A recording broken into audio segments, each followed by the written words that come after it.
Okradli ma, bolo prvé, čo mi prebehlo hlavou, keď moja ruka nenahmatala na stole koženú kapsu. Rýchlo som vstal z drevnej lavice, slúžiacej túto noc ako lôžko. Stôl bol prázdny. Prekvapenie prešlo rýchlo do paniky až zhrozenia, ba dokonca som mal pocit, že sa mi na chvíľku zastavilo srdce. Bodaj by nie, veď som v nej mal celý majetok. Pár pergamenov, písacie potreby, niekoľko mincí, ale hlavne listinu od otca Bartolomeja, otvárajúcu predo mnou brány univerzity. Zlodej tam našiel, ak odmyslím tie mince, iba zopár nepotrebných harabúrd, no ja som stratil podstatne viac. Okrem dôležitého dokumentu, ktorý bol kľúčom k vysnívanej budúcnosti, utrpela aj moja sebadôvera. Mysliac na neznámu ženu, som zabudol na ostražitosť.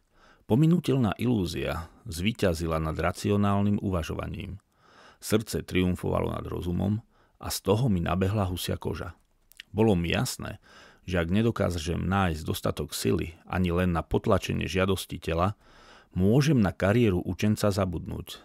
Mal som zlé tušenie. Nie je strata listiny iba zlým znamením osudu? Dobré ráno, mladý pán.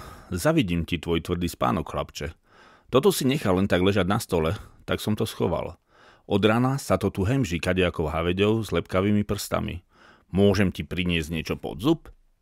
Z mučivých úvah ma prebral hlas hostinského, ktorý ku mne kráčal s koženou kapsou v ruke. Pamätám si ten pocit, ako mi vtedy padol poriadny balvan zo srdca. Moje stratené veci boli späť. S chuťou som sa naraňajkoval a pri odchode nechal na stole všetky zvyšné mince. Ich hodnota prevyšovala útratu za jedlo, no počínanie hostinského si zaslúžilo odmenu. Veď okrem dobrého skutku mi uštedril lekciu, ktorá našťastie zanechala jazvu hlboko v mojom podvedomí. Vtedy som si predsavzal, že už nikdy nedovolím, aby za mňa rozhodovali emócie. Dnes, s odstupom času, sa nad tým iba pousmejem. Ale určite by ma v živote obišlo veľa nepríjemností, keby bolo sebaovládanie také jednoduché. Levoču som opustil tou istou bránou, ktorou som včera vstúpil.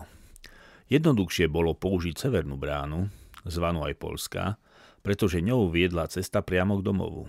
No ja som chcel ešte navštíviť kostolík Svätého Ducha, postavený na hore, tyčiacej sa východne za mestom. Od otca Bartolomeja viem, že počas spádu divokých Tatárov sa tu zachránili ľudia žijúci v okolí. Považovali to za zázrak, pretože všetko, kam oko dovidí, vyrabovali a zničili nájazdníci. Navyše tí, ktorí na tomto mieste prežili, nehľadali záchranu v sile zbraní, lež v modlitbe prosili o pomoc Panu Máriu, ktorej sochu tam so sebou priniesli. Ak sa tak naozaj stalo, musel to byť určite zázrak, pretože aj ja som zažil obkľúčenie a z nepriateľského zovretia ma dostala ostrá čepel môjho meča. Ale nepochybne je to zvláštne miesto, vyžarujúce niečo nadprirodzené, ako by bolo bližšie k nebu. Dalo sa tu pokojne nadýchnuť, odhodiť starosti a nabrať novú silu. Do Ľubovne som dorazil, keď sa slnko blížilo k snežným vrchom, aby si za nimi odpočinulo, kým sa ráno znova vydá na tú istú nebeskú púť. Aj keď sa moje rodisko za posledné roky rozrástlo, pripomínalo skôr jednu ulicu než kráľovské mesto. Áno, takto ho mohol vidieť pútnik prichádzajúci z juhu, teda od Levoče. V strede plochého terénneho výbežku sa nachádzal neveľký kostol, ktorý po obidvoch stranách lemovali hrazdené domy.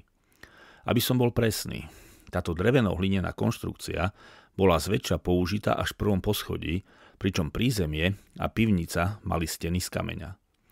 Takýchto vyšších jednoposchodových stavieb tu stálo iba zo pár a patrili bohatším mešťanom, teda aj môjmu otcovi. Čím viac sa domy vzdialovali od kostola, boli skromnejšie a nižšie. Iba výnimočne mali kamenné múry. Trocha viac ich bolo hrazdených, ale väčšinou išlo o celodrevené zrubové stavby, podobné sedliackým chatrčiam. Na prvý pohľad sa Ľubovňa nezdala byť ničím výnimočná a vôbec sa nelíšila od iných rovnako veľkých mestečiek. Stačilo však prísť ku kostolu, odkiaľ sa otvoril výhľad na severovýchodný svah výbežku, ktorý doteraz nebolo vidieť. Širokú ulicu, mierne klesajúcu k rieke, aj tu lemovali prízemné zrubové domy. Na jej konci sa rozprestieralo to, čím sa moje rodné mesto lišilo od ostatných. Bol tam rozsiahly riečny prístav, z 3 strán obmývaný vodou. Zo západu a severu to bol meander rieky Poprad, do ktorej sa vlievala na vodu bohatá bystrina. Tá ohraničovala prístav z východu. Práve vďaka nej dokázala rieka od tohto miesta uniesť na hladine aj ťažší náklad. Veľké priestranstvo pripomínalo chaotické stavenisko plné vozov, všakovakého tovaru, ale hlavne dlhých a rovných kmeňov stromov, naukladaných na kopách bez zdanlivého poriadku. Celkový dojem dotvárali svojou činnosťou aj ľudia. Tesári so sekerami v rukách obratne okresávali kmene stromov. Tie po opracovaní znášali pomocníci k rieke, kde ich iní majstri ukladali k sebe. Dôležité bolo nepoškodiť rovné drieky trámov a pritom dosiahnuť pevný spoj, aby takto zhotovené plavidlo zvládlo dlhú cestu k moru. Navyše mali svojmu majiteľovi poslúžiť 2-krát. Najprv ako súčasť plte, prepravujúcej náklad a zároveň aj ako tovar, ktorý sa tiež na konci cesty speňaží. Strany prístaviska smerom k mestu uzatvárali veľké, doskami obité stavby, pripomínajúce stodoly. Tie však slúžili ako sklady tovaru, čakajúceho na prepravu. Okolo nich stali vozy, z ktorých chlapi opatrne kotúľali sudy rôznych rozmerov, ale s tým istým obsahom. Naplnené boli kvalitným uhorským vínom. Z iných vozov, odstavených na brehu rieky, robotníci prekladali priamo na pľť medené ingoty. Okrem nich tam už boli sieťou zviazané sudy a drevená truhlica plná potravín. Všetko nasvedčovalo tomu, že ešte dnes pľtníci odrazia od brehu a vydajú sa na dlhú púť k Baltickému moru. Sudy s vínom vyložia pravdepodobne po ceste vo veľkých mestách a meď s drevom predajú v prístave na brehu mora.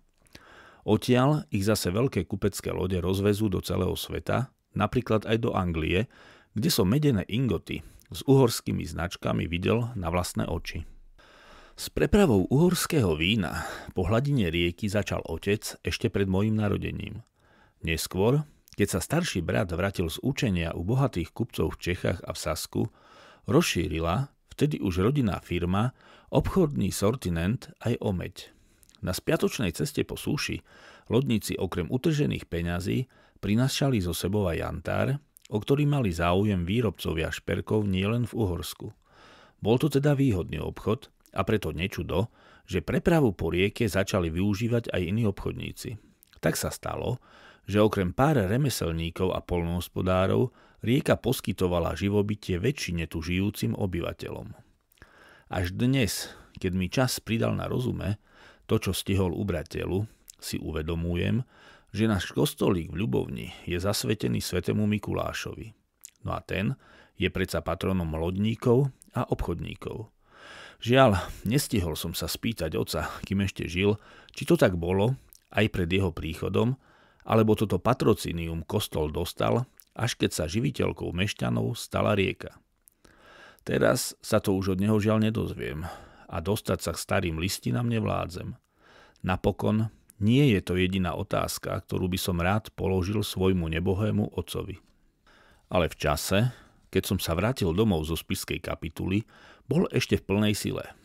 Odporúčanie otca Bartolomeja ho prekvapilo a určite aj potešilo. Nedalo sa to prehliadnuť, aj keď sa vždy snažil emócie potláčať. Trochu to skrížilo jeho plány, pretože doteraz si myslel, že kňažskú vysiacku získam v najbližšom seminári, prípadne v niektorom z kláštorov v okolí. Ale vidiac moju túžbu po vyššom vzdelaní, podporenú učiteľovým prehlásením, že na to mám, rozhodol tak, ako som si želal. Len čo zariadím všetko potrebné, pôjdeš študovať na univerzitu do Čiech, prehlásil, a ja iba dodávam, že tá sa nachádzala vo veľkom a slávnom meste Praha.